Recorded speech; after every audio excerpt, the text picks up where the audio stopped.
evening, my local drones. This is Bio Gundam here, and I'm back again for another video. So we have my buddy here, Fvlminatvs. He's back again. How you doing? And we are here today to talk about the Macross movie, Macross. Do you remember Love? So just a little background of this particular feature. So when Macross came out, you know, they had a whole TV shit and stuff. And then later on, I think during the 80s, they decided to make like a movie, you know, do a bit of a alternate retelling, maybe tackle a few different themes, maybe do, you know, like they're doing a bit of an alternate take on the original Macross story. Would that be correct? Excuse me. Yeah. It is an alternate take. What's interesting is that it is the in-universe. It actually exists as a movie. That's one of the things I find absolutely hysterical is in the Macross universe, they actually refer to Macross, Do You Remember Love, as a historical drama. And like this pops up in like Macross 7 and some of the because you actually see spin-offs scenes of like mid-May and shit, like yeah. footage of her doing a thing. So like the shit we're watching is like a fucking like it's almost like Legend of the Galactic Heroes in that way. Like, you know, at this moment Reinhardt did this, but he would not know the consequences of being a Chad.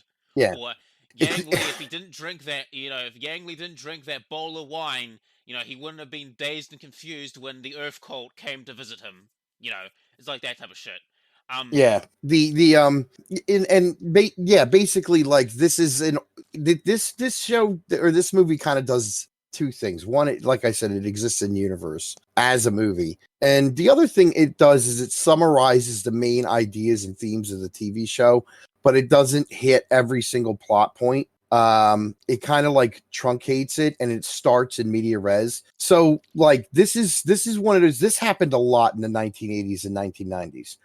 You had the theatrical movie version of like a manga or a TV series would come out, and the theatrical version was usually kind of like a sort of summary, and it was really designed not for these movies were not designed for casual audiences, right? Like what we're used to in the West is if you're going to get a movie adaptation of something, it's designed for casual audiences that can understand what's going on. Like the way the story develops, it introduces the characters and stuff like that. Super Dimensional Fortress Macross does do a bit of character establishment, but it's very quick.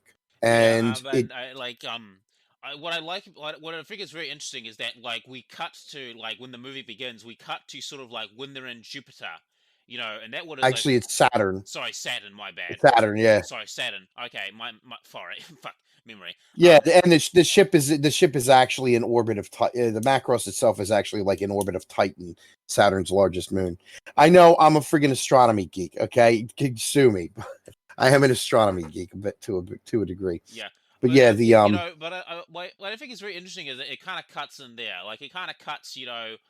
Main character, you know, he has joined, you know, the army. He's in Skull Squadron, and it kind of shows this pitch.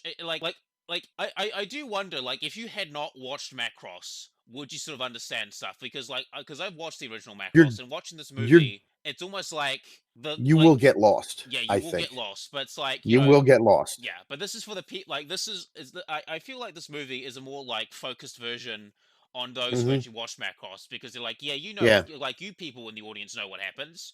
We're just going to cut to the most pivotal scene. And what I find really interesting about this part is that they kind of hint that maybe Mid-May and Hikaru maybe haven't met yet properly when we get no they haven't. That's the funny thing is they certainly have it in this movie. Like I said, it begins with in media res, and all the characters basically kind of like are introduced in this way, and it's like in the TV show, you know, Hikaru meets Mid-May on South Itaria Island, like before the Zentradi attack and everything, and it hits some of the same thematic beats. Like it shows him save her while she's falling, which was like a big moment in one of the one episode. I think it was episode 2 or 3. It was like a really big moment where he grabs her with the it's in Gerwalk formation, I think. And he grabs her and he saves her while she's falling and everything like that.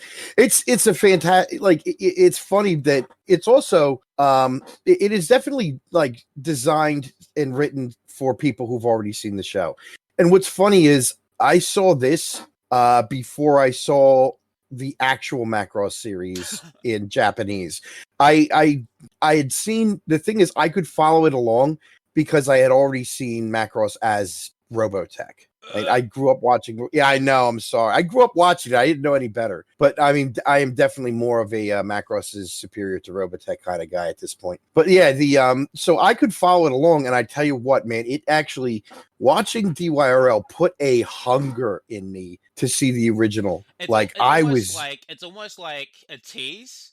It's almost like it's teasing you. Like, this is some of the shit we have in Macross, but it's better in it's better because it's more. Yeah. Well, what's funny is that, coming off of Min-Mei, coming off of Robotech, I can't remember her name. I think her name is Reba West, is the one woman who did Min-Mei's voice in Robotech, and she doesn't hold a candle to Mari Iijima. She doesn't. What's funny is, like, you start you're watching DYRL, and if you had only watched Robotech, one of the things you're going to be struck by is actually how good Mari Iijima's voice is. She is really good at singing. I think we should also mention that, like, the reason for that is that, like, the Japanese idol industry and the voice acting industry, like, those industries are incredibly incestuous. Like, yes, that's the thing is, entertainment industry in Japan is very fucking incestuous. Oh yeah, well, that's where you get, like, all the all the production committees for, like, movies and TV shows and stuff. I mean, on the plus they side, want record deals. There's a good side to it, is that, like, when it comes to talent, like, the shit they can get their hands on is amazing. Now the bad side is, now I've looked a little bit into, like, the audio culture and stuff and the stories I've heard. I can't list one particularly off my head because it's been a while and I forgot, but the stuff I've heard coming out of the idol industry, as an example, not Gucci. Bad.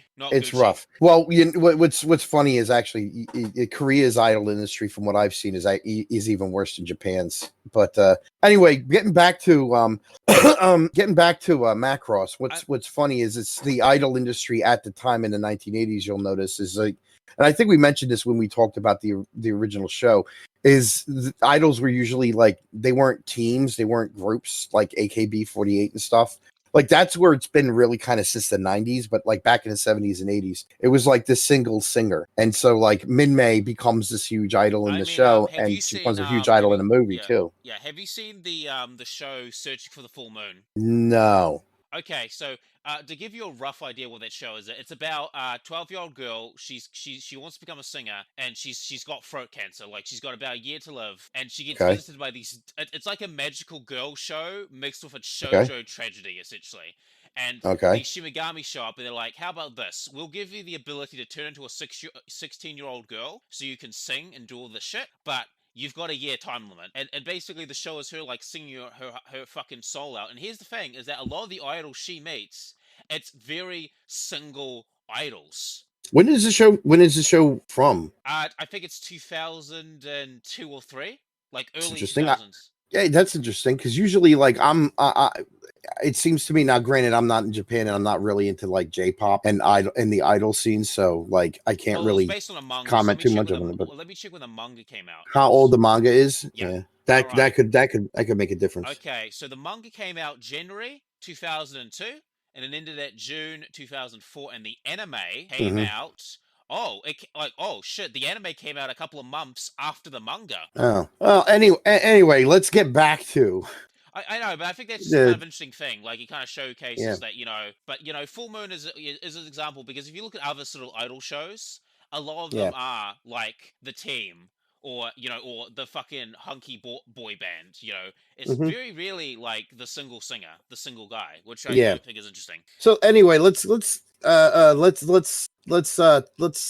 talk about one other thing I really want to talk about is the fucking what the Zentrons look like. Like, holy shit, they look cool in this. Yeah, well, that's actually one of the things, is, like, you've seen Otaku. I don't know if we talked about Otaku no Video on this on your podcast. Yes. Okay, we did, because, like, one of the cool scenes in Otaku no Video is when they're standing out in line to go to watch I think it's a Miyazaki flick. It's his flick before he made Ghibli. The Valley of the Wind. That's it. Nausicaa.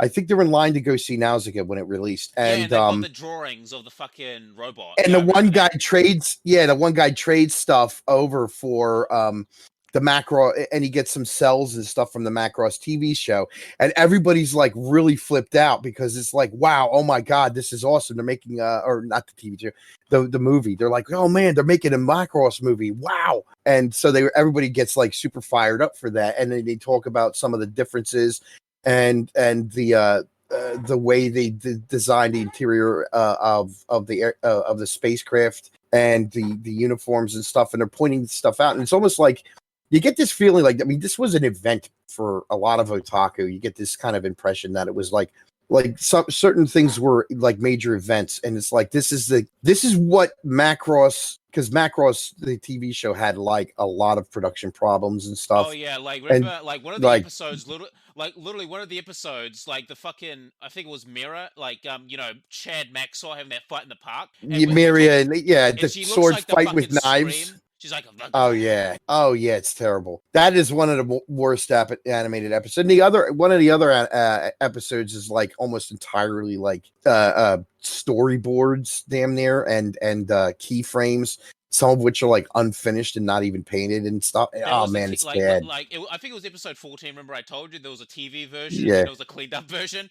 The TV version is fucking bad. I need to find it because it's like it's bad. And it's just like So they had like some serious problems, and it's like this was the chance. This was like people's chance to see Macross like in a much better. Higher quality animation, and I must admit, like I think we'll talk about like the Zentron shit later because there's some changes to that shit as well. But I really like the attention to detail as well. Like the armor they wear has more depth to it. Like if you go to like the Valkyries, like the gears, everything, like you see them do all the shit, and it makes it feel more realistic. Like it doesn't feel like them just switching on a thing and pulling on the joystick and the trigger. Like you actually see them like grab the trigger, you know, they're moving it, or they're moving like a part of it, or like you see them, there's a lot more action, and it's like, oh, okay. So it's like, oh, so this is how you sort of pilot a Valkyrie. Like they almost sort of show you how to do. So it's like, oh, you know, you click this knob, you twist this thing to activate the girl walk, and there's a lot more of attention to detail. And there's a lot more attention to detail. That's I like one of the scenes I really like is when they're shooting the missiles at the Zentradi invasion force, and you see like a radar where you see the missiles engaging each other. Yes, you know? That's in the very beginning of the movie when they first launched. It's really fucking tense because you know it's like the start of a dogfight. You know, you fire up your missiles to try to get out the stragglers, and the guys are just like, "Fuck, are they gonna hit us? Are they gonna hit us? They're gonna hit us." And like, no. And it's like we've got a couple of them, and they're going in for the dogfight.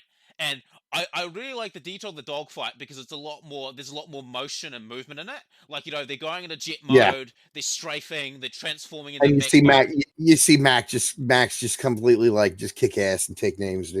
Like, dude, he's even, takes like, 3 guys down.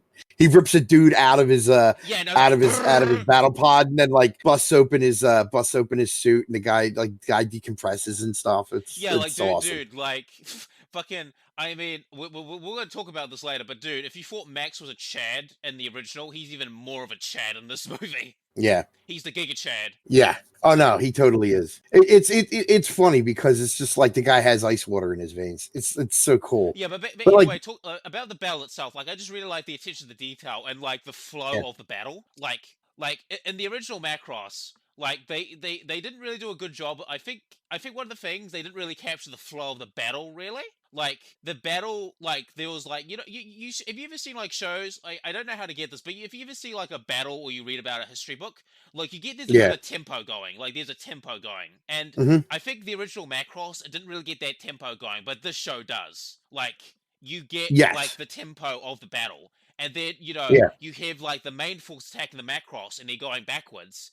And what I really like about this scene in particular is that we see a bit more of Ichijo's like personality, a bit more of his flaws, about the impulsiveness as well. Sorry, Hikaru. Yeah. The impulsiveness. Yeah. Like well, that's especially in that opening engagement where like he comes and he saves he does actually save the bridge crew, but then he gets in an argument with Misa because she's like she's follow orders, you're supposed to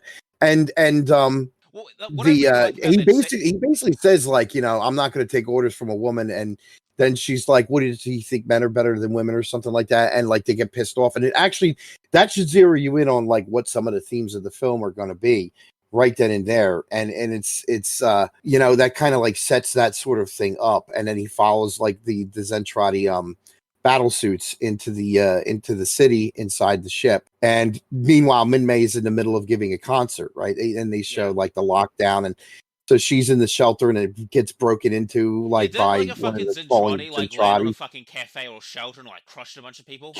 Yeah, no, actually, that's the thing too. I mean, it's just like, yeah, you see civilians get killed in this. Like, you know, the famous scene in like, I think it's the last battle near the end where like something falls down and some dude gets decapitated and their head just randomly flies across the screen.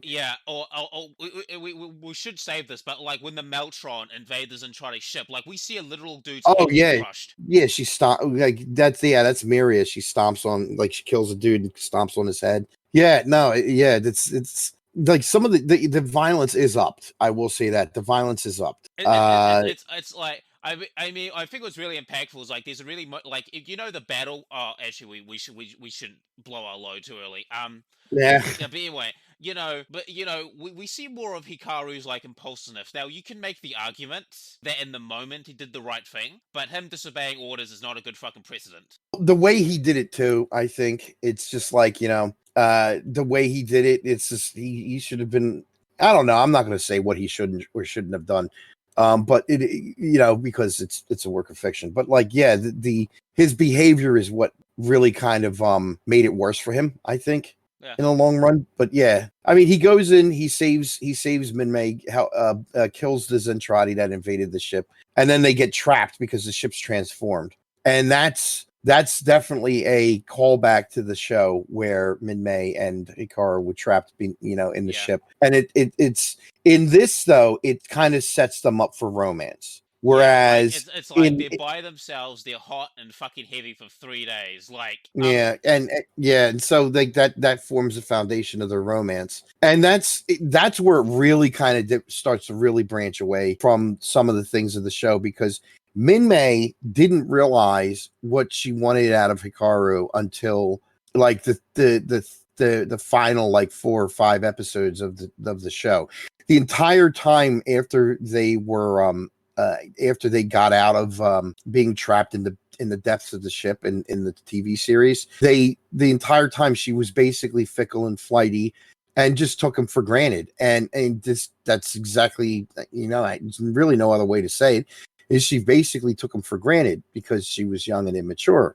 And like I said in the show, she kind of represents that youthful, you know, little boy's crush kind of like thing. Now, where, you know, but Misa kind of represents the more mature relationship ideal. Yeah, I guess. Now in the movie, what I think is really interesting is that like she doesn't actually take him for granted. It's like the passion is there, and it's like you get the impression that they can't be like, basically if they were to continue, like say there was no fucking war, and if they were to continue, they probably would have fucking hooked up legitimately. Like, yeah, pretty much. They probably would have gotten together, like, seriously. Yeah. Like in this version, you know, there's a bit of like a hot and a heaviness. There's like this passion. There's this draw.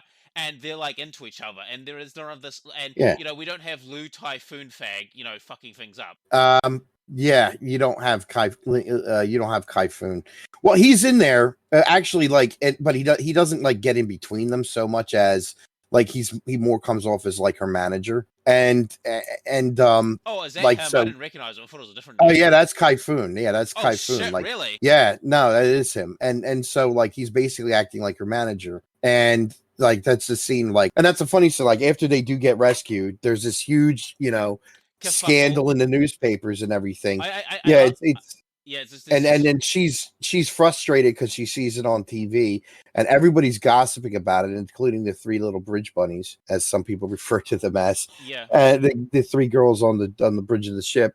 And there's a really, really cool scene in the bar where they introduce Roy's relationship with Claudia, and like Hikaru shows up and Misa's there. There's actually one cool scene where Misa and Claudia are talking about like men and relationships, and Misa's just like, yeah, nah, don't worry about it. And then it's a really cool way that they basically tell you everything you need to know about Misa's backstory without saying a single thing. Is just like because she has that flashback. Yeah, I love She has that that flashback. Yeah, I love that flashback scene because you just see her with this guy, and then he just like disappears, and He like vaporizes. Yeah, kind yeah, of. and it's like You know what happened. yeah, but like if you did not know about Macross, you'd be like, if you watched it, like if you just watched this movie, you'd be like, oh, something happened. Like you don't know what, but something happened. You could probably figure out that he died, Yeah. right? You could probably figure out that she was in love with somebody and then he died.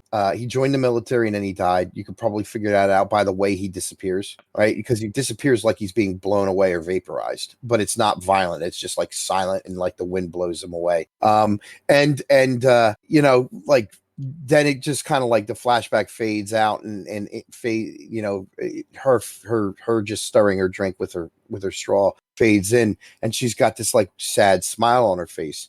And it's like that's all you needed. Like that's amazing that like, you know, that's actually really good storytelling with a visual medium without actually saying anything. Yeah, because they don't like outright say it. Like they don't say No, like her but they don't boyfriend have is to. dead.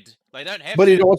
it also explains a lot about her personality right then and there. It's just like why And does it she also like this with explains why men? she's so hard on Hikaru, because like when he disobeys orders, like before they find them, she's saying like, oh, you know, he shouldn't, you know, maybe he shouldn't be joining the military. You know, he'll be unhappy if he doesn't join a career he is. Like it explains so fucking much. Yeah. Because I And honestly think that in this version, Hikaru reminds her of her old boyfriend. that's possible. I never picked that up, but That's what I'm kind of it's getting. possible. Like I kind of get like some of the dialogue that she like Interesting. sees her old boyfriend in Hikaru, like aspects of him. That's interesting because I never picked up on that. I mean, you know, that it may be there. I never thought of it that way though. That's interesting. You know, it what's funny though is right after that scene where like, you know, Roy makes everybody uncomfortable by making out with Claudia and basically being, you know, the basically like the 1980s American like R-rated movie, you know, hero protagonist male. Just I'm going to show you how you're supposed to treat women, and he just starts making out with Claudia, and it's like you know, Hikaru and Misa both are just sitting there like getting really uncomfortable, and then the phone comes, and it's like, guess who? Well, it's Minmay.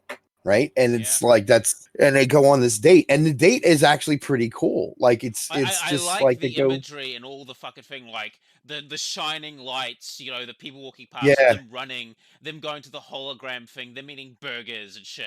Like yeah. The it's almost like this hologram magic thing. moment. Yeah, no, and the hologram thing is pretty cool too.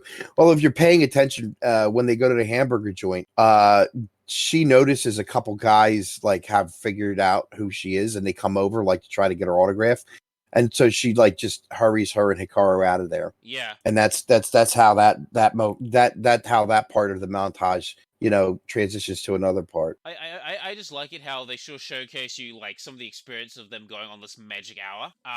It's really good. And I like the attention to detail as well, because like if you look at the where they're going, like there's lots of people in the background, and in those Yeah. backgrounds, people are doing shit. Yeah, no, that's the thing. It's just like, you know, it feels like, because they, you know, it never really feels like Macross City is a city in it doesn't feel that populated because you know, because of the budgets, and it takes money and time to animate like, you know, random people walking in the But background this that shit makes up feels like populated. You think popular. like Yeah. maybe Oh yeah. like I could probably count like maybe this place has a population of maybe at least in Yeah. the tens of thousands at At least. least in the tens of thousands, if not the hundreds of thousands. I mean, you really do get that sense of like the scale of the size of the population and everything like that. You see all the buildings, and there's lights, and there's people walking around and everything like that. And There's meanwhile, like people you go back to, talking. There's people doing yeah, shit.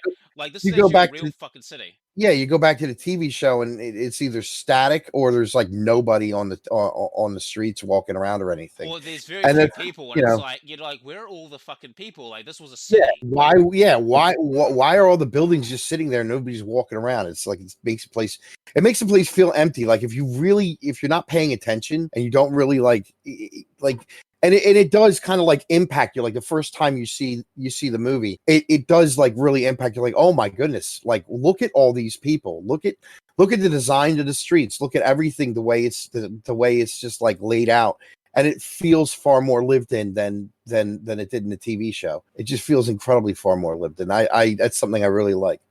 You know what? It's funny. I wanted to bring up something like, and we kind of skipped right past it, like just blew right past it. The very opening moment of the movie. Now, let's take it like a brief detour and like go back to the very opening moment. That was great. Yes, where the Macross, you could at first you can see the lights emerging from the darkness, and then the Macross moves out of the shadow and into the sunlight. And from what I understand, I've been told by a couple Japanese people that moment inspired the opening of J.J. Abrams' directing of I think The Force Awakens. Wow. It's either that or The Last Jedi. I don't know. I don't like the new trilogy, but like, suck. Yeah, I know they do. But that's beside the point. I forget which movie, but it's like there's a Star Destroyer that comes out of the shadow and it's done, or maybe it was Rogue One. It is a Star Destroyer comes out of the shadow and it's done exactly the same. And so a lot of Japanese people think it's kind of like an homage to Macross. Do You Remember Love? Time where like Hollywood or directors have taken influences from anime, because like, you know, oh yeah, there are like Darren Aronofsky, man, who are like, yeah. Anime. Darren Aronofsky took a lot of inspiration from like Perfect Blue and stuff. So yeah. Oh yeah, wasn't it Black Swan? Yeah. Yeah, but you know, there's a scene in Black Swan that is literally ripped directly from Perfect Blue. I haven't seen it, but I've heard it. Like I've heard about it. But anyway, it's shot for shot, angle for angle. It's a very brief moment. It's when she's in the bathtub and she screams like into the water. Yeah, she's got her head underwater and she screams into the water. Like that is shot like each shot in the framing and everything is a complete live action, like exact live action recreation of that scene in that moment in Perfect Blue. Anyway, that's a huge digression. That's a big digression. I just find it interesting that you have like some of these movies that take influences from anime and they actually like direction and shot wise are really good, but then you have like the attitude in Hollywood where it's like, Chinese cartoons. Yeah. Well, yeah. It's still it's there, but like you know. But anyway, another thing we should talk about if we're going to be getting is what the fucking Zentradi look like as well. Like the scene where they take apart the refrigerator. I like how more alien they fucking look. Yes, and I you know what else? Like it's that they were this weird techno organic sci-fi shit. Yeah. That they started actually developing a language for them. And one of the things I really think is kind of cool about it is because like culture and the proto-culture and the existence of culture and adopting a culture is one of these things that like really is a big thematic thing for the Zentradi. And I like that in their language, like they have a word for like disgusting, unbelievable, like this can't be, kind of like some kind of like basically a cry of dismay or whatever. And that is the culture. And like if you say the culture, it's like it can't be, it's impossible. It's kind of like this multiple service word. There's that interesting shit as well where they say certain words, but they had their own like slang on it as well. Yeah, exactly. And I like that they constructed the Zentradi language sort of. Like, I mean, I like the attention to detail because when we see the show, they're like speaking in English, and then when we watch the movie, they're speaking of Meltron and Zeltron. Oh, the culture, Poto culture, very bad kill. But they speak. They. By the way, they're speaking Japanese, not English, buddy. Unless you're watching the dub. Oh, okay. But you know they're not speaking their own fucking language. But in this show, like in the movie, they're speaking their own language. It's like Meltron and Zitron. Like you're like, oh, what's that? You know, like that is actually, and they actually do kind of deepen some of the lore for the Zentradi. I mean, in the you have them divided into Zentradi and Zentron and Meltron, which are like, you know, male and female and stuff. And in the show, they're not at war with each other, but in they're actually just part of the same organization. You're just kept separate. And then in the movie, they're actually fighting each other, which is, you know, is interesting because like the idea of them, like the scene where the scene where they like they're brought before they see like, wait, Zentron and Meltron together, yeah, they're like, they can't believe they're together, and they're like Nani?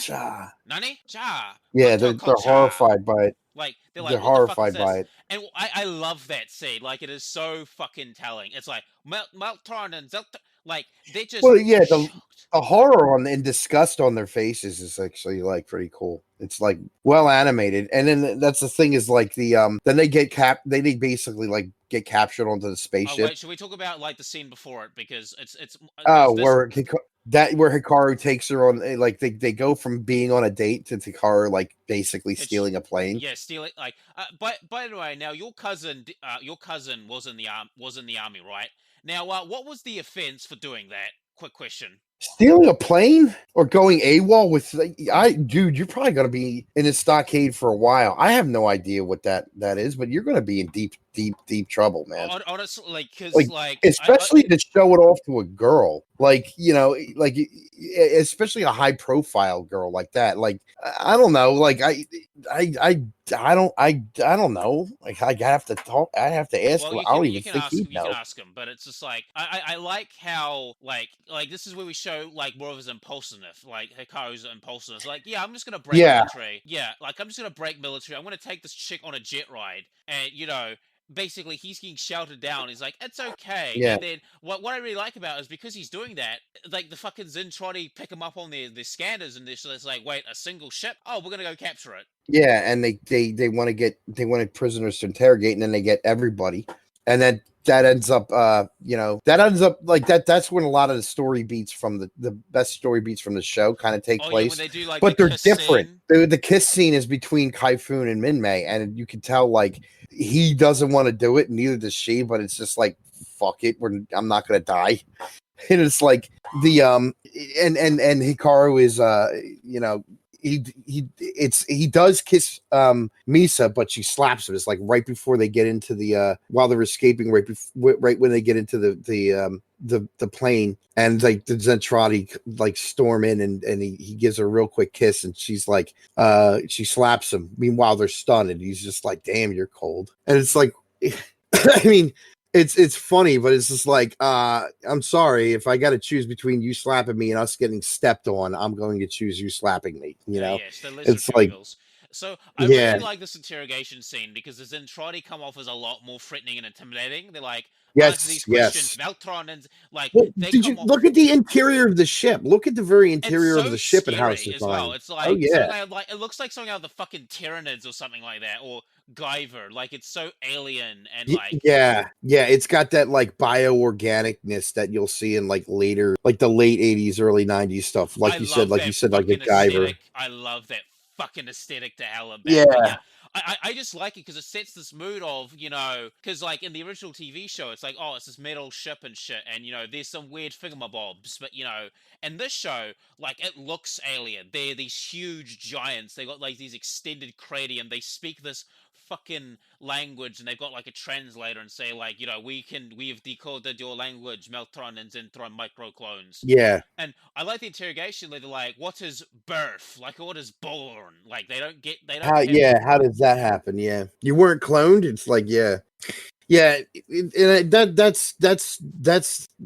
is actually like it's funny because like like I said, if you haven't watched the show, you're going to get lost real fast. But if you have seen the show, you're getting to see like these key moments, but they're a little bit different, but in much higher quality animation. And so like that's, you know, I think that's one of the, again, going back to like what people were looking forward to when the movie was announced, and you see, yeah, that's why it did so well. I mean, this movie really did really well at the Japanese box office. It did enormously well. It made a huge profit. Yeah, I can imagine.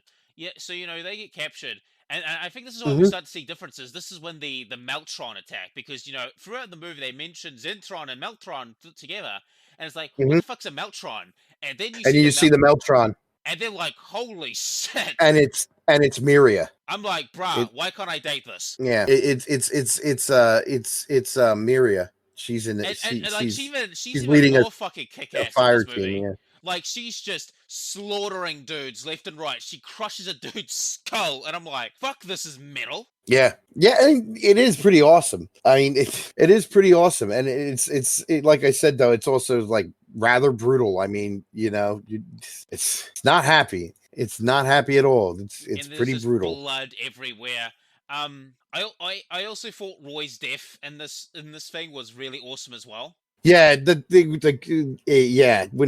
she's asked when Claudia asks Hikaru like, you know, did he have a splendid death? You know, that's how she asks him. Asks Hikaru, Yes, just Yes, like he that was her. That was her big question. Like, did he die well?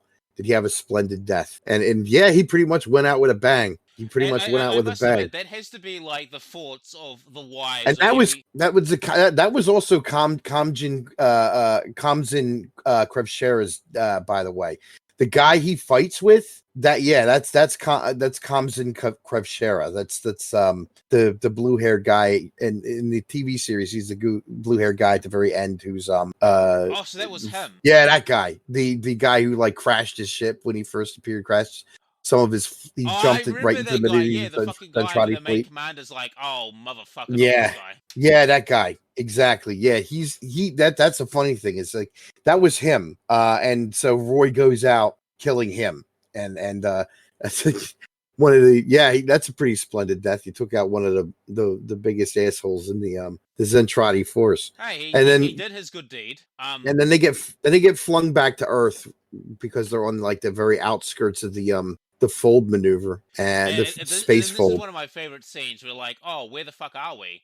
And then they find a ship, and they're like, "Wait, this is Earth." Yeah, And it's we're on all Earth. Holy crap. it's all fucking desert and water, and you're like, "What the fuck happened?" Well, it is hinted that there was an orbital bombardment by the Zentradi, and like when Hikaru and Minmay are trapped in the bottom of the ship after the opening fight scene where Minmay, where they're trapped, she says something like about like I haven't heard anything about my family back home, and he's like, the bombardment was so bad, we haven't heard anything at all, like, we're not supposed to tell you this, but we think the bombardment was so bad we don't think many people survived. And as you go through, you find out, like, basically they don't find anyone alive on the entire planet. It's all like lifeless. It is all desolate and lifeless, and everything is destroyed. There's like a really, really pivotal scene where like Hikaru and Misa are in the tent. I love that scene. And He's like, "You've got to eat this fish," because like there is life still on the planet, but like it's gonna take centuries to get back to normal. Yeah, and he's like, I use the anti-radiation thing, and it's like, oh shoot, like they better be taking like the rad pills or whatever, their anti-radiation pills and stuff. But yeah, it's funny because like he gives it to her, and she's like, I'm not eating that, and I'm like, yeah, I don't blame you. That thing looks terrible. It's a fucking purple fish that's lumpy and like cancerous, and yeah, exactly. And so she's like, I'm like, he's like, we gotta survive. You gotta eat it. We gotta survive. And I'm like, and then she says something like that really, really, really hit me really hard the first time I watched it. I was like, wow, this is kind of like, she kind of expresses the despair of the Japanese military. I imagine like what some of these guys felt in the last days of the Second World War, while they're just losing and losing and losing. Like more ships get sunk, like pretty much like after the Philippines campaign and Iwo Jima, and like then there's Okinawa, and like by that point, like our Island Hopping campaign had gotten so far, and we'd sunk so many of the Japanese forces that it's just like she says something like basically like she's an officer in an army that's already been defeated or something.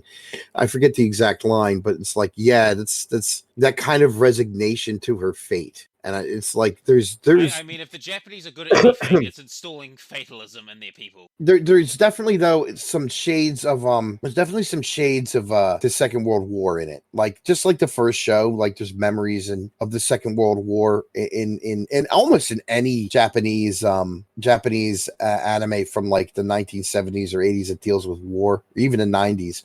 There's always some echoes of the memory of the Second World War in there. Well, I think it's basically the message of basically pride became before the fall. Possibly. I mean, in this case, like, yeah, her despair and her depression, and then Hikaru kind of like gets her to snap out of it and gets her to eat the fish and everything. And then, what I really like about it is that like she's suffering from a fever and shit, and the handkerchief she has is the one that's signed by Minmay. He's like, the only person who matters now is you, and like you see like almost like this maturity happen, because like when they're walking around this desolate planet, it's just them and the few mutated animals that arrive, and it's just like you see like almost Hikaru like mature almost like instantly. Yeah, well, you have to in a circumstance like, I mean, he still acts a little he still lets his temper get the better of him. I mean, there's a scene where he walks up with these cans and like she kind of looks away and he just like hurls them on the ground, pissed off. And it's like, meanwhile, oh man, that scene is so well done. That montage is so well done too, because I think the song is Cinderella by Min-May in the background with her singing. And then it transitions like to her singing on the Zentradi ship as a captive. And, that transition right there is really good. But like just the montage of them exploring the earth, trying to survive, trying to find food. That montage with her singing in the background of the desolation and death and destruction is just really, really kind of like hauntingly painful. It is haunting. And it's like, in the original show, like in the original TV show, like you barely heard any of these songs. It was always like My Boyfriend is a Pilot, and that's a funny thing is like once Macross, Do You Remember Love comes along, like we get to actually hear like the rest of her, like because that's the thing is she finished like cutting a lot of these songs like by the time that the CDs or not the CDs the records, by the time a lot of the records came out, it was after the show had already been had been released, or and so like they didn't like, if I remember correctly, I could be wrong, but if I remember correctly, they couldn't fit a lot of the songs into the show because they just hadn't been finished, their production yet, and so they couldn't fit a lot of the songs. And so now you get to hear all of Min-May's other songs during this movie, which is kind of cool. It makes you understand why she is so fucking popular. Like her boyfriend is a pilot. Like, as great as that song is, like, is she just a one-hit wonder, or does she have other shit? Yeah, and she's got like actually like it's funny because like Zero G Love is like that song like during when they were trapped and Zero G Love plays, and I'm like, oh my god, this is a jam, bro. It's like it's like it feels like really it feels like late 70s, early 80s. It's like super like I'm like, oh, this is a jam. This is pretty groovy. It's a happening song. And then like I said, I think Cinderella is like that they sing when they're exploring the planet is the Earth, the busted up Earth is just it is very haunting. It is very sad. Actually, it's probably one of my favorite songs. I mean, when we get to Macross, when we get to Macross Plus, we're going to see a lot more haunting music, but that's for another video.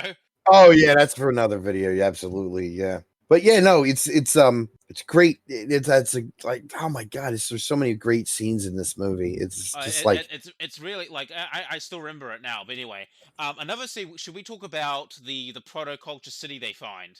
Because there's a few scenes that I want to talk about it, and I think and you mentioned this during our watch as well when we watched it together. Yeah. The city that rises up out of the oceans. Yeah, this is it kind of feeds off of this it's funny, there's like that whole like what the hell is it called, something Genesis, like life came on Earth, was planted on Earth by aliens or something like that. I can never remember the name of that theory. Ancient alien theory, sort of like that. But that's the thing, theory is basically that we evolved, but we had someone to like help us because basically the theory is to quote David Brin, we've been like a term that was coined by David Brin in his science fiction novels, like we've been uplifted, right? We were kind of like elevated out of being ape-like and into more sentient species through genetic manipulation or whatever by space aliens. Those space aliens were the proto-culture, and we resemble them a lot like and in some ways we're descended from them a lot like the Zentradi are. And stuff, and so basically we sort of discover that like the Zentrons, the Meltrons, and the humans, they're originally actually once upon a time originally the same race. Yeah, and it's funny because if you like actually like look at the scenery of the ancient city, there is no ancient city in the TV show, but like in the movie they have this, and it's phenomenally. It looks phenomenal. I mean, it's very, very. The architecture and everything is very stylized, and it's really well done. Scene I really like about like Atlantis and stuff. There's a scene I really like about it where she's I forget her name. What's her name again? And Misa. Misa. Yeah, sorry, memory. Like when Misa goes into one of the kitchens and she sees a bunch of like dishes and stuff, and she says like, "Wow, nothing much has really fucking changed." And I fucking love that. I love that moment because it's like it's like Legend of the Galactic Heroes. No matter what age, the deeds of men will remain the same. Yeah. Well, the deeds of people will remain the same. Like, because they sit there and they kind of play house for a minute, and then she breaks down crying with she drops the glass into the water. I love and that like house so basically scene. I love that It house comes, scene. and it's this desperate attempt to basically try to recapture some normalcy. And in that moment, like, she allows herself to be vulnerable. And it's like, it took this much. It took all of this. And he finally allows himself to be vulnerable. He grabs her hands and he smiles and everything.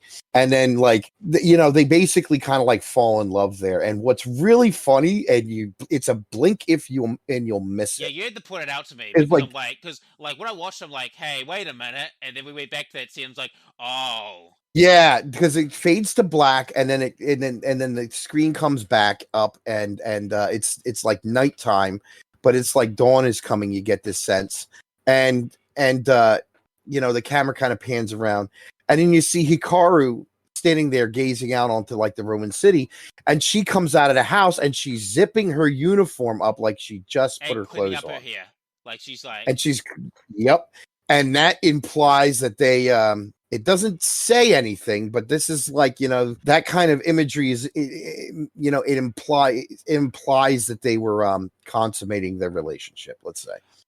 And it's just there's like, actually, I forget what scene it is, but they do a similar thing in like a Eureka 7, where there's like a moment in the show where that's very similar. And like you'll blink if you miss it. I forget what the scene is, but they basically hint that one of the guys is in a relationship with someone, and they just got off. They just yeah, they just did their thing. Yeah.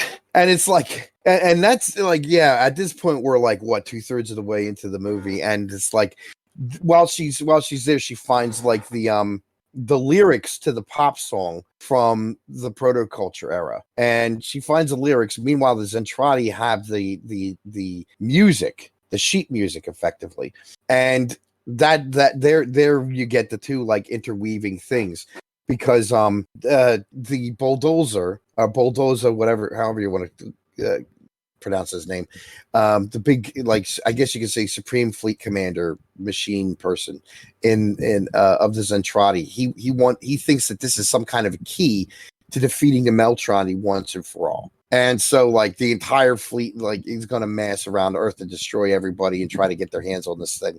And they're going to use, now it's the Zentradi who kind of like want to use Minmay as something of a weapon against the Meltrani.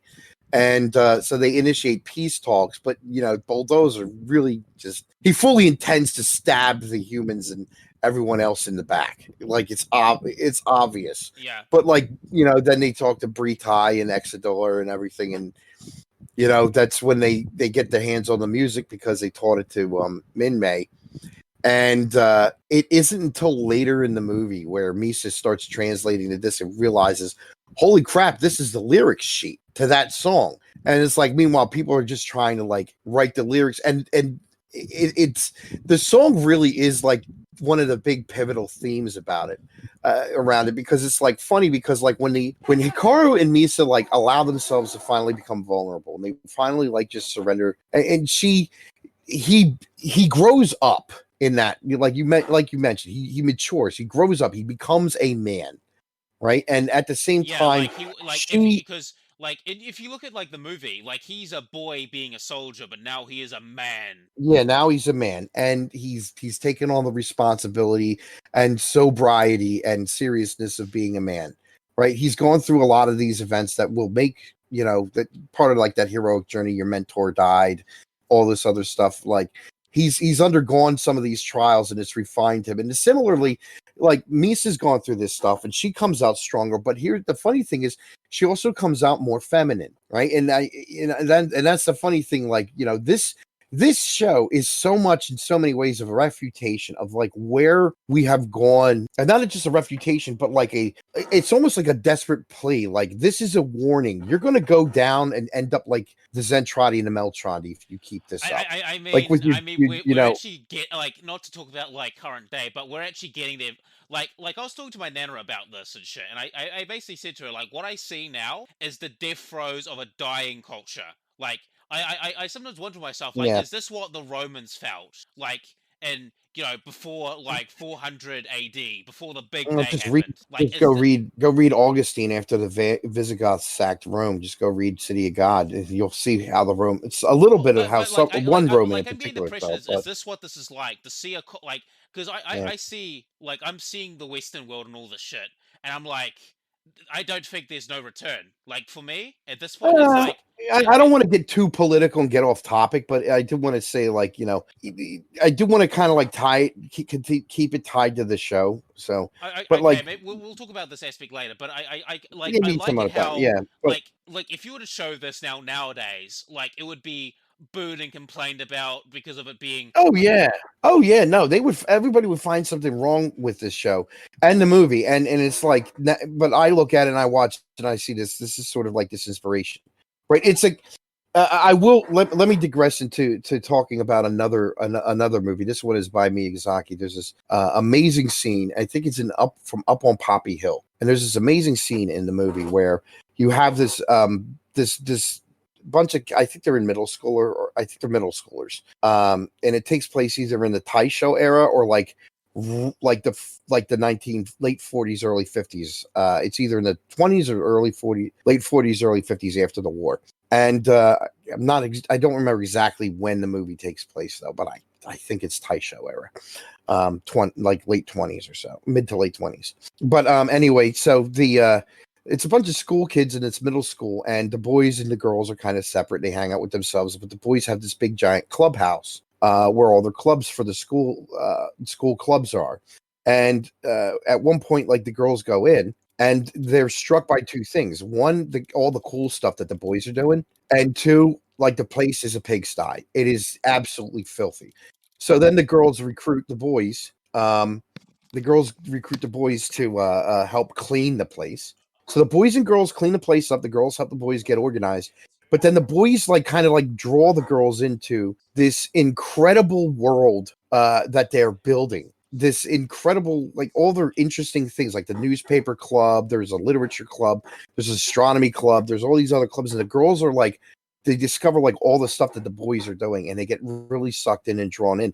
And like, so what is this? It's like they civilize each other is kind of like what I kind of realized about like Miyazaki's like, yeah, boys and girls are different, but like when they get together, look at what they can accomplish. And that's the sort of like thing where I kind of feel like Macross kind of tunes into that. Like Minmay conquers an entire alien species without firing a single shot herself. But she can't do it by herself, because if she didn't have people like Hikaru protecting her while she sings, she would have been completely crushed. But because he's there to protect her, because Misa is there to protect her, because other characters are there, right? It's like multiple solutions, right? So it's not just like one. It's multifaceted. It's really multifaceted. fine. But it adds to your point. What I really like about the show, and I'll cut out some of the shit of the political shit, but I really like about the show is it actually talks about like actual fucking equality. Like not this fake BS that is getting sold to people. No, and it's like I said, it's like men and women are different, but they complement each other. They have different ways of solving problems, different approaches, and both are kind of necessary for humanity to survive in Macross, right? It's Yeah, it's like the I was yin and the saying, like yang. you need the fighters who will protect the people like you need the fighters, and that's actually very much pointed out in the show too. It's just like if we had tried to solve it, we didn't know how to solve this problem until like the evidence presented itself, like that Minmay was our way to solve this conflict with the Zentradi. But like if we the people who could fight bought us the time, right? They bought us the time and they kept us alive so that we could figure this out. And that's the thing, is it's Wasn't like there a quote? the movie portrays war. I mean, wasn't there a quote that says like, war is the option you take when you have no other options? I I forget the I've quote. heard that quote before, yeah. But like that's the thing, is like they weren't really given an option, and so like and in the movie the Zentradi just are completely merciless until they hear Minmay's music, and then like at the final battle, like large numbers of Zentradi join in. Okay, but uh before we get to that point, I think we should. So there is actually a battle during that with the Meltron, and this is yes, where I want to talk the about Mary. Meltron show up, yeah. Yeah, and and when we talked about fucking Max being a giga, this is where he sort of certifies his place as a giga Chad. Like, Like, Max, how the fuck did you pull that shit off? I don't know. But anyway, so enough of blue balling people. So basically, there's a battle. Mira and Maxwell have their little duel and shit. And what happens is that Yeah, Maxwell flies into the Maltron ship with Miria, and they're fighting in the fucking airlock or the hallway. And yeah, and that's where they fall in love, because they basically he basically disables her, like he knocks her down, but his ship is like busted up, yeah, they and they so came like at a he draw. They came at a draw, and they fight to a draw, and she's like laying on the ground exhausted, and he's like and wounded, and he's exhausted and wounded coming out of his cockpit, and like he's walking across, and like she's huge, she's a giant, and like she's gazing at him, and he's gazing at her, and they both recognize they find each other insanely attractive in that moment, yeah, and because they gaze into each other's eyes, and she says he's beautiful, and he says she's beautiful, and then she repeats it, which could be like she doesn't know what it means, but it's almost like she's saying it back to him at the same time, yeah, that and like finds him and that the way fast too. forward ahead. So when the battle between the Zeltron and the Zentradi and the Meltron happens, we see Maxwell as a giant fighting in the Yes. Yeah, he gets macronized, and that's the exact opposite of what happened in the show. And that's like one of those things that I like. I like is they take events and they keep the theme the same, but they reverse certain things. And that's one example of them doing that. They take an event, they reverse or change one or two things, but thematically it has the same impact. And It goes in the same direction. what I want to ask is how the fuck did he manage to convince this like basically war feminists to take him in? Like, Does it matter? no. Maybe they thought he was hot. I don't know. Like But basically, like, he's in this ship, and I'm like, wow, holy shit, that is such a Giga Chad move. yeah, but yeah, that is funny though, because when him and her do like fight side by side, there's a couple brief scenes of that, and it's like it's funny though, like that this is pretty much like it's just a kind of steady build up after this point. But the real for me at least, the real climax comes like a little bit after that scene where Hikaru is is in his apartment, and Misa's trying to figure out what the lyrics are, and Minmay, when the peace talks were happening. When the peace talks were happening, and Minmay sees Hikaru for the first time, she runs up and she embraces him. In front of everybody, the photographs and everything are being taken. And it's very different from how that turned out in the show when I Hikaru love this returned. fucking scene because he just kind of pushes her away. Well, he doesn't really push her. He just doesn't hug her back, and he looks at Misa, and everybody's just like, "Oh, damn!"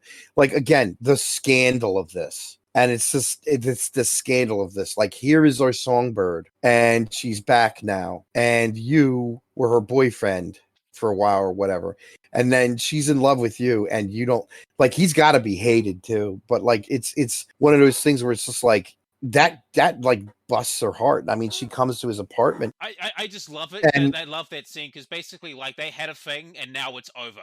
Like, there's no going back. yeah, and he's got to be tough. I mean, it's like, it's obvious that he had feelings for her. But he's and that's the thing, is like he's grown up now. He doesn't need the fairy tale love interest. He doesn't need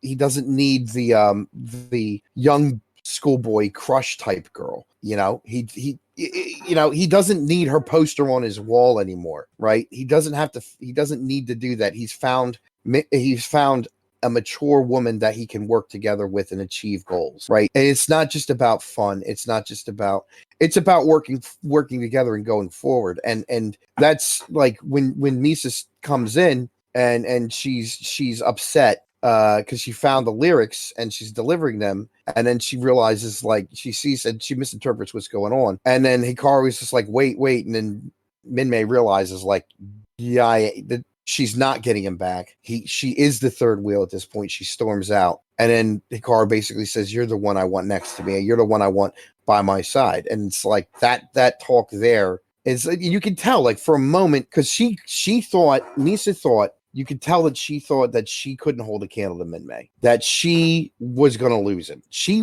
really believed, you could tell she really believed that. And it would make sense. It's the obvious thing. It's like, here I am, I'm plain Jane, commanding officer, kind of, career woman. This flighty, attractive, idol girl. He'll never pick me. Yeah, she's younger than me. She's younger than him. Like it is canon. She is older than him. Misa is older than Hikaru. But like, yeah, it's just like I'm the older woman, and I can't compete with her. Right? It's like she just assumes that it's done. She just assumes that she lost, and when he convinces her that that's not the case, she's like, yeah, but like that's the thing. Now he has to go chase Min-Mei down, and the most politically incorrect scene occurs in the movie, where basically he basically tells her grow the hell up, and he slaps her. But and why he slaps her? Because she basically is just abandoned. She doesn't care. She's young, she's selfish, and she's immature. And she says she doesn't care about how everybody ends up. She doesn't care what happens to everybody else. She can't have Hikaru, so everybody else can just die. And meanwhile, like there's fucking isn't it people like getting killed? Yeah, while they're having their chat, don't we see like a guy getting like blown up in the background? Yes, and it's just like she says something to him, like one of the things that Min-Mei says to him is like, right, why can't we just be the only two people in the world, just you and me? And then she says to him, like, everyone else can just die. And he slaps the living daylight out of her. And, well, okay, not the living daylight, but he does slap her. And then you see, like, a bunch of ships exploding and stuff. And then, like, it comes back to him and her. And he's holding his hand like you kind of get the feeling like he kind of hates himself for what he just did. But, like, what she said was just unconscionable because him and Misa were the only people in the world on Earth, it seemed. And the despair and helplessness and hopelessness that was there. And Min-Mei is just so solipsistic and wrapped up in herself that she just cannot empathize with what other people who are suffering and dying and everything like that, what they're going on. I mean, a dude just died, like, literally like 100 meters away from them. So right outside the friggin' the observation window. Yeah, somebody just gets blown up. And but that's the thing is, like, after that, he basically wakes her up, He basically gets her to realize what is at stake. And, she finally comes around and he's like, you have something, you have your voice and that you can sing. You have one of the most powerful weapons out there that we need. You could use this. And so she does, she decides, okay, fine. I'm going to scene. Like she's singing. And like the Meltron and Zoltron, they're like stopping. They're like, yeah, and then they all turn. They all turn. A lot of them start turning on Bulldozer. Oh yeah, we should talk about how the Meltron main ship got fucking blown the fuck up by a. It just got blown up. I mean, all the Zentradi ships and the big onion looking green ship or whatever that is Bulldozer is in. Is it just kind of like, yeah, he blows up the Meltron, the Fvlminatvs, he blows her up, and it's funny.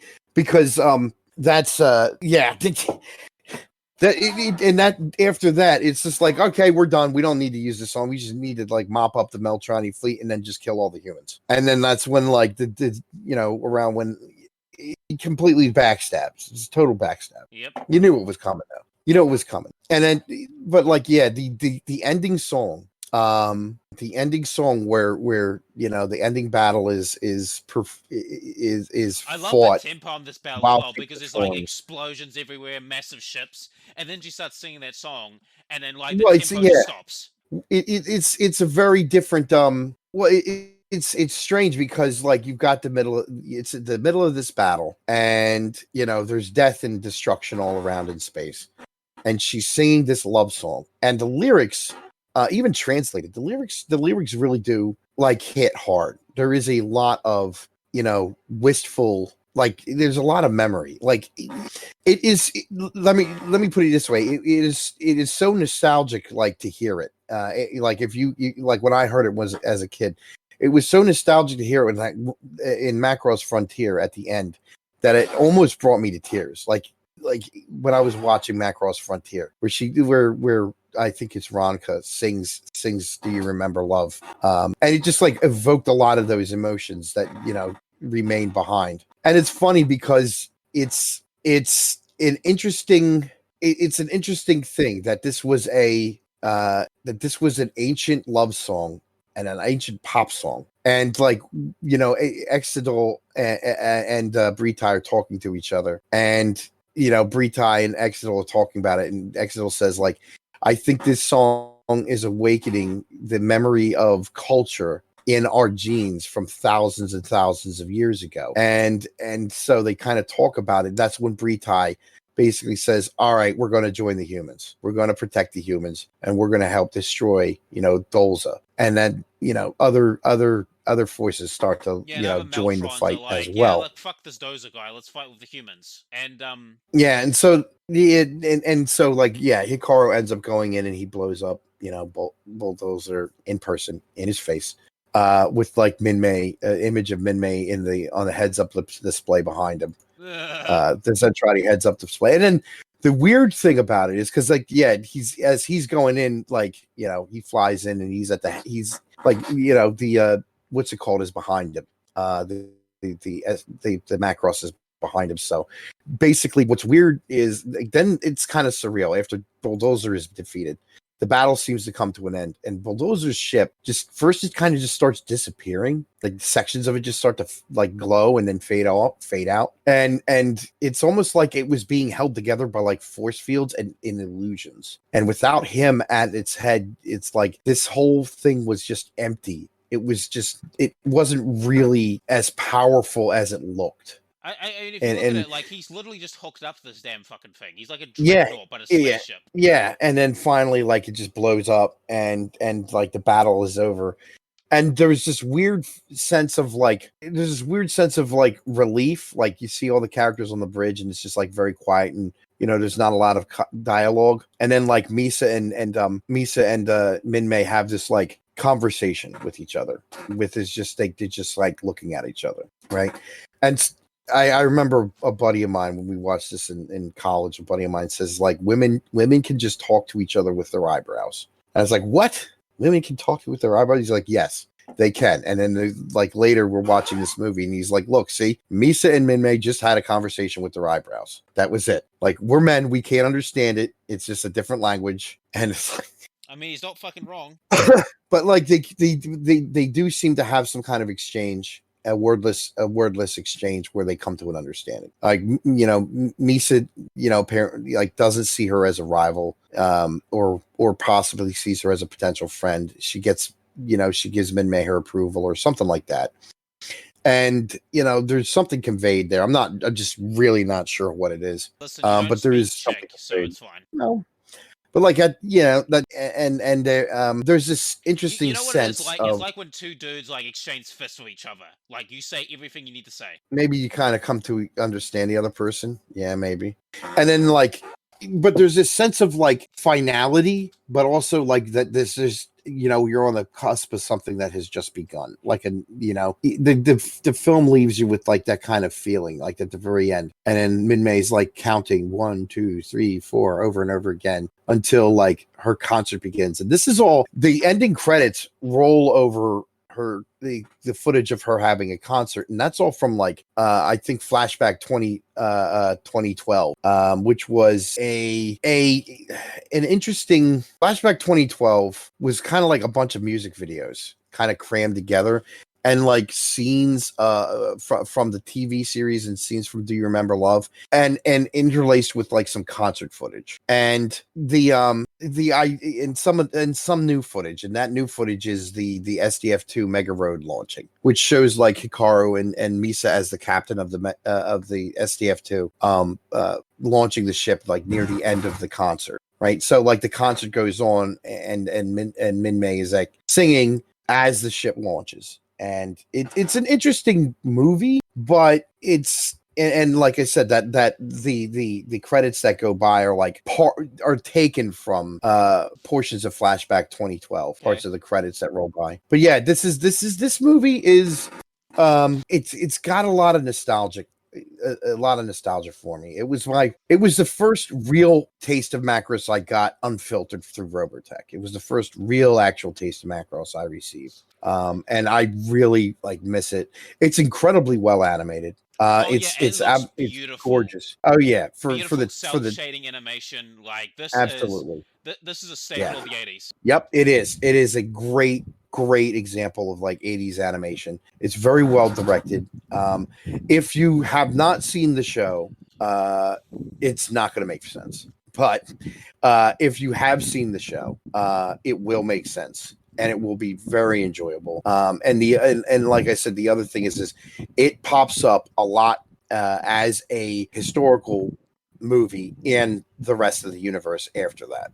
Right? That's funny. It just keeps popping up. Like I said, it's mentioned in Macross 7 quite a few times. I mean, it's one of those shows that's very prolific. I mean, Legend of the Galactic Heroes is very prolific.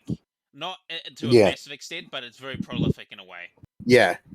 And so is Macross. Yeah. Right. It's one of the. I think it's like it's not as big as Gundam. It doesn't have as many spin-off shows, and it's probably not as large of a fan base. Macross is like Legend of the Galactic Heroes. Like, it is prolific, but on a smaller scale. Yeah, it has a fan base that's probably smaller than in Japan than Gundam. Like, dude, whenever I watch the ending of like Legend of the Galactic Heroes, I can't stop but fucking cry.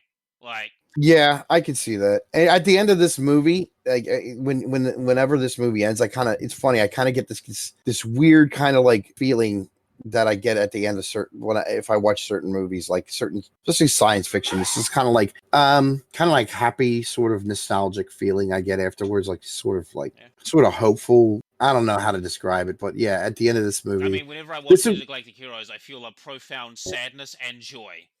You and Legend of the Galactic Heroes. I like that show too, man. But it's like I don't know. There's just something about it that spoke to me. I don't know why. Maybe I don't know why. Yeah. Anyway, that's about it I got to say for the movie. Yeah, this movie is fucking lit, and if you like Macross the TV show, you should watch it because this movie is fucking gorgeous. We have Max.